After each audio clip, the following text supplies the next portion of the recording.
కేరళలో ఏఐసీసీ నేతలతో పాటు మన రాష్ట్ర నేతలు చేసిన ప్రచారం ఫలించిందన్నారు పీసీసీ చీఫ్ మహేష్ కుమార్ గౌడ్. బెంగాల్లో తరహాలో గెలుస్తామంటే తెలంగాణలో కుదరదన్నారు. ప్రజల ఇష్టం మేరకే ఎన్నికలు జరగాల్సిన అవసరం ఉందన్నారు. కానీ బీజేపీ హయాంలో ప్రస్తుతం అలాంటి పరిస్థితి లేదన్నారు. ప్రజల కోరిక ఒకటి, ఎన్నికల ఫలితాలు మరొకటిగా ఉంటున్నాయన్నారు. ఎన్నికల అనుమానాలకు దారితీస్తున్నాయంటున్న పీసీసీ చీఫ్తో షరీఫ్ ఫేస్ టు ఫేస్. మాట్లాడదాం సార్. 5 రాష్ట్రాల ఎన్నికల ఫలితాలు ఎట్లా చూస్తారు? సో బీజేపీ అంటోంది నెక్స్ట్ టార్గెట్ తెలంగాణ. వెస్ట్ బెంగాల్ ఎన్నికల సరళి, అక్కడ బీజేపీ గెలిచిన తీరు చూస్తే మేము ఏమైనా అక్రమాలు చేస్తాము, ప్రభుత్వం మాది కాబట్టి మా ఇష్టారాజ్యంగా వివరిస్తాం, కానీ గెలిపే ముఖ్యమైన రకంగా కనబడ్డది. అక్కడ ఎస్ఐఆర్ పేరట ఓట్ల తొలగింపు కానీ ఓట్ల తారుమారు కానీ చేయడం వల్లనే అక్కడ బీజేపీ గెలిచింది. లేదంటే గ్రౌండ్ రియాలిటీ కానీ సర్వేలు కానీ ఎక్కడ కూడా బీజేపీ గెలిచిన చూపెట్టలే. ఇప్పుడు నెక్స్ట్ టార్గెట్ తెలంగాణ అంటే తెలంగాణ మీద కూడా అదే రకమైనటువంటి వ్యవహారం చేయబోతా ఉన్నారు. నేను అందుకే గతంలో చెప్పాను, ఇప్పుడు తెలంగాణ ప్రజలు అప్రమత్తంగా ఉండాలి. ప్రజా తీర్పును గౌరవిస్తాం.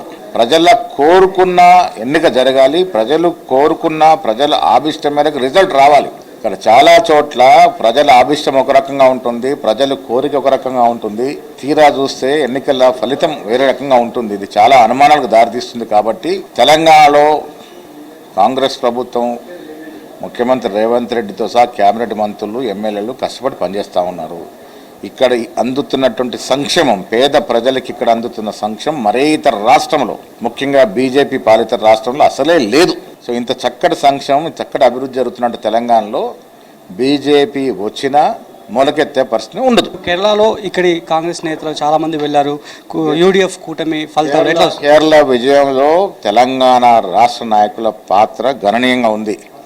ముఖ్యంగా రాష్ట్ర ముఖ్యమంత్రి రేవంత్ రెడ్డి గారు, మా మంత్రులు, ఏఐసీసీ నాయకులు, రాష్ట్రానికి చెందిన పీసీసీ నాయకులు చాలామంది కేరళలో కష్టపడి పనిచేశారు. ఇక్కడ జరుగుతున్నటువంటి సంక్షేమం ప్రజలకు వివరంగా వివరించగలిగినారు. కాబట్టి అక్కడ ప్రజలు ఇక్కడ సంక్షేమం, ఇక్కడ అభివృద్ధి చూసి ఓట్లేసినారు. ఇదో రకంగా కేరళ విజయం అనేది, ఆ విజయంలో తెలంగాణ పాత్ర చాలా ప్రామాణికమైంది. టీవీకే పార్టీ అధినేత వాళ్ళ ఫాదర్ ఏఐసీసీకి మెసేజ్ చేయడము, అలియన్స్కి ఒప్పుకుంటున్నామని చెప్పడం, సో దీన్ని ఎట్లా చూస్తారు? తమిళనాడుకు సంబంధించిన నాయకులు చూస్తారు. ఆ రాష్ట్రంలో అక్కడ రాష్ట్ర నాయకత్వం, ఏఐసీ నాయకత్వం పరిశీలిస్తారు. సో మోడీ తెలంగాణ రాష్ట్రానికి వస్తున్నారు. డబుల్ ఇంజన్ సర్కార్తోనే అభివృద్ధి సాధ్యం. నేను చెప్పబోతా ఉన్నాను. మోడీ వచ్చే ముందు చాలా అంశాలు, చాలా ప్రశ్నలకి మోడీ జవాబు చెప్పాల్సిన పరిస్థితి ఉంది. మోడీ చాలా అంశాలకు తెలంగాణ ప్రాంతానికి సంబంధించి జవాబు చెప్పాల్సినటువంటి అవసరం ఉందనేటువంటి అంశాన్ని PCC chief Mahesh Goud demand చేస్తున్నారు. కెమెరా పర్సన్ శ్రీకాంత్తో కలిసి షరీఫ్, V6 న్యూస్, గాంధీ భవన్.